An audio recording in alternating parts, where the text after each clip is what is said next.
નમસ્કાર વિદ્યાર્થી મિત્રો, આપ સૌને આવકારું છું. કેમ છો બધા? મજામાં? હસતા રહો, ઉત્સાહ સાથે કામ કરતા રહો. આ વિડીયોમાં ધોરણ 8 ઇંગ્લિશ ગ્રામર એક્સરસાઇઝ પહેલી રિવિઝન, જેમાં આપણે પોઝેસિવ સંબંધક રૂપો જોવાના છે.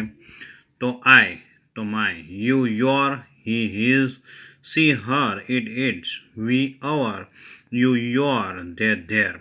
આ યાદ રાખજો, ખૂબ સરળ છે, તમારે યાદ રાખવા પડશે. I my, you your, he his, she her, it its, we our, you your, their their. અહીંયા ઉદાહરણ જોઈએ. I am Sheetal, this is my house. You are a teacher, this is your classroom. He is Nirav, that is his bicycle. She is a teacher, this is her class. It is an elephant, that is its trunk. We are children, these are our toys. You are Ami and Amit. This is your uncle. They are pupils, that is their school. Apostrophe S છે જે વ્યક્તિ સાથેનો સંબંધ, વસ્તુ, વ્યક્તિ કે કોઈ સાથેનો સંબંધ હોય, પ્રાણી, પક્ષી કે કોઈ પણ, ત્યારે આપણે એપોસ્ટ્રોફી એસનો ઉપયોગ કરીએ છીએ. હવે એપોસ્ટ્રોફી એસનો અર્થ થાય છે નો, ની, નું, ના. અહીંયા આપણે જોઈએ ઉદાહરણ. તો he is Rima's uncle, that is Atul's house, this is monkey's tail, it is Mona's hand. હવે આપણે અહીંયા જોઈએ મિત્રો, તો એની એક્સરસાઇઝ જોવાની છે. You are fireman, these are your uniform. That is Neeraj, that is his school. Mrs Dave is a doctor, these are her patient. Hers and Meet are friends, those are their bicycle. I am Jatin, this is my brother. You are teachers, these are your students. There is an elephant, that is its trunk. We are farmers, those are our farm. This is Mr. Pandya, that is his son Mohit. Dev and Raj are cousins, this is their grandmother.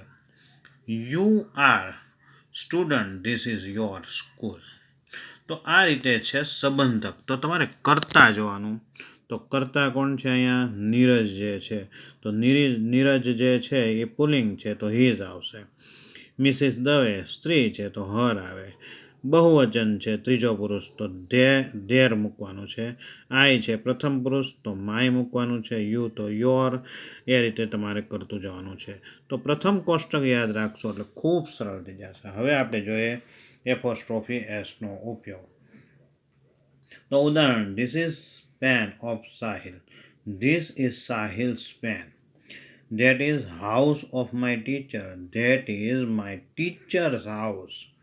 શું કર્યું છે? My teacher's house. She is sister of Dinesh, તો she is Dinesh sister. Ragini is the neighbour of Gita, તો Ragini is Geeta's neighbour. તો આ રીતે છે, તમને ખૂબ સરળ પડશે. તો હવે આપણે જોઈએ ચોથું વાક્ય. We are student of mister Vyas, તો we are mister Vyas students. This is the car of Mohan, so this is Mohan's car. That is the purse of my mother, that is my mother's purse. They are the children of Deepak Bhai, so they are Deepak Bhai's children. You are friends of Mehul, so you are Mehul's friend. Harshad Bhai is the uncle of Kiran, so Harshad Bhai is Kiran's uncle. That is the tail of monkey, that is monkey's tail. તો ખૂબ સરળ છે exercise મિત્રો, પણ તમારે શું યાદ રાખવાનું છે? સંબંધક રૂપો યાદ રાખવાના છે મિત્રો. ફરી એકવાર જોઈ જાય. પહેલો પુરુષ આઈ, તો માય. બીજો પુરુષ યુ, તો યોર. હી તો હિઝ, સી તો હર, ઇટ તો ઇટ્સ. ત્રીજા પુરુષ માટે બહુવચનમાં જાય. પ્રથમ પુરુષ વી, તો અવર. યુ તો યોર, ધે તો ધેર. તો મિત્રો, જે ટુ બીના રૂપ માટે એટલે કે સર્વનામ માટે જે લેવામાં આવે છે, કર્મ ભક્તિ, જે કર્તા વિભક્તિ છે, કર્મ વિભક્તિ છે, સર્વનામને અનુલક્ષીને સંબંધક જે છે એ કોષ્ટક તમારે પાકું કરવાનું છે, જેથી કરીને આગળના ધોરણમાં ખૂબ જ ઉપયોગી થશે. તો અત્યારના તો આટલું પાકું કરવાનું જ છે, જેથી કરીને તમને ખૂબ સરળ થઈ જાય. બસ હસતા રહો અને ઉત્સાહ સાથે કામ કરતા રહો. જય હિન્દ.